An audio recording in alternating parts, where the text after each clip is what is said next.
안녕하십니까 시청자 여러분, 척추교정 전문의 카이로프랙터 최문준입니다. 오늘은 골반통에 대해서 말씀드리겠습니다.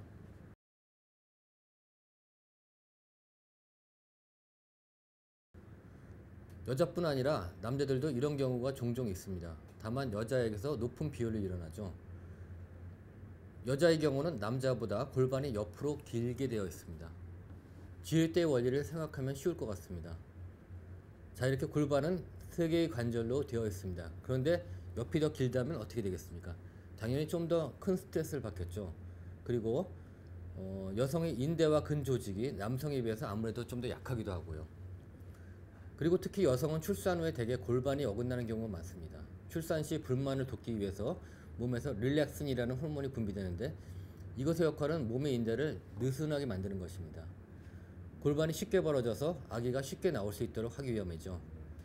인대가 느슨한 데다가 아기가 골반을 벌리고 나오니 어떻게 되겠습니까? 결과적으로 골반이 틀어지기가 쉽습니다. 외국의 경우는 출산 후에 카이로프랙틱 진료를 받는 것이 일반적입니다.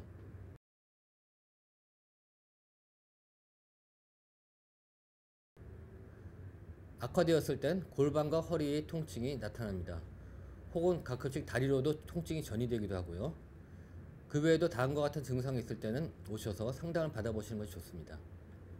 왜냐하면 당장 통증이 없다고 하더라도 골반은 척추의 가장 하부 조직이고, 말하자면 건물에 있어 가지고 기초가 잘못될 경우에 위에 지은 건축물이 문제가 발생할 수밖에 없는 것처럼, 골반이 잘못되면 그 위의 척추는 기울어지고 많은 문제가 일어날 수밖에 없기 때문입니다. 이를테면 다리 길이가 차이가 나거나, 혹은 이제 신발의 편마모 현상이 심하거나, 이거는 이제 그 신발을 양쪽을 볼 때 가령 왼쪽과 오른쪽 동일하게 달아있지 않다면은, 대칭적이지 않다면은 그거는 어느 정도 편마모 현상이라고 볼 수 있겠죠. 그리고 허리띠가 한쪽으로 돌아가거나, 골반이 이제 틀어져 있을 때 대개 허리띠가 왼쪽이 왼쪽, 오른쪽이 오른쪽, 한쪽으로 계속 지속적으로 똑같이 돌아갑니다. 그리고 이제 걸음걸이 좌우 비대칭이 있거나, 이 경우에 이제 가령 이제 제자리 걸음을 시켜보면은 양쪽 왼발과 오른발이 걸음걸이가 대칭적이지 않고 상당히 좀 비대칭적으로 보입니다. 그런 경우가 해당되겠습니다. 혹은 이제 척추가 휘었거나, 그리고 한쪽 무릎만 아프다거나, 가령 이제 골반이 틀어져 있으면은 가령 뭐 왼쪽이 왼쪽, 오른쪽이 오른쪽, 한쪽 무릎으로만, 한쪽 다리로만 보다 높은 압력이 가게 되어 있습니다. 왜냐하면 대칭적이지 않으니까요. 그 경우에 대개 한쪽 무릎만 계속 아픈 증상이 발생할 수가 있습니다. 되게 아픈 경우는 뭐 뻐근하거나 시끈시끈하거나 그런 증상이 되게 발생합니다. 그 다음에 허리를 한쪽으로만 자주 삔다거나, 물론 이제 골반이 이제 대칭적이지 않으면은, 골반이 틀어져 있으면은 되게 어느 왼쪽이면 왼쪽, 아니면 오른쪽 한쪽으로 되게 문제가 일어나게 있습니다.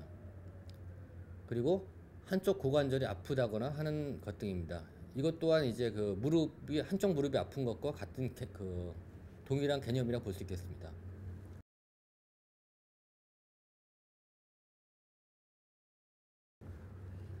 몇 가지 이러한 골반 변이를 촉진시키는 습관이라면 이런 것들입니다. 연속적으로 습관적으로 한쪽 다리만 꼬고 앉는 습관이라든가, 혹은 이제 항상 두툼한 지갑을 왼쪽이나 오른쪽 한쪽 주머니에다가만 넣고, 뒷주머니에다 넣고 다니는 습관이라든가, 차라리 계속 번갈아 가면서 오른쪽 왼쪽 그런 식으로 넣으면은 별 문제가 없는데, 항상 이제 가령 이제 한쪽으로만 두툼한 지갑을 넣고 다닌다면은 골반을 갖다가 이제 압력을 줘서 변이시키는 그런 작용을 합니다. 그리고 이제 옆으로 자는 습관, 골반이란 게 이제 가령 한쪽으로만 가령 이제 왼쪽 오른쪽 이렇게 번갈아서 하지 않고 한쪽으로만 계속 자게 되면은 한쪽 골반의 조인트만 계속 이제 압력을 받습니다. 그렇게 되면은 골반 변이에 그런 이제 작용을 하게 되는 거죠. 그리고 짝발로 서는 습관, 이것도 이제 한쪽 발로만 계속 이제 서는 습관이 있다면은 그쪽 이제 골반 조인트에 이제 과중한 압력이 계속 가기 때문에 골반을 변이시키는 그런 이제 작용을 하게 되겠습니다. 이렇게 오늘 골반통에 대해서 알아보았습니다. 다음번에는 측만증에 대해서 말씀드리겠습니다. 시청해주셔서 감사합니다.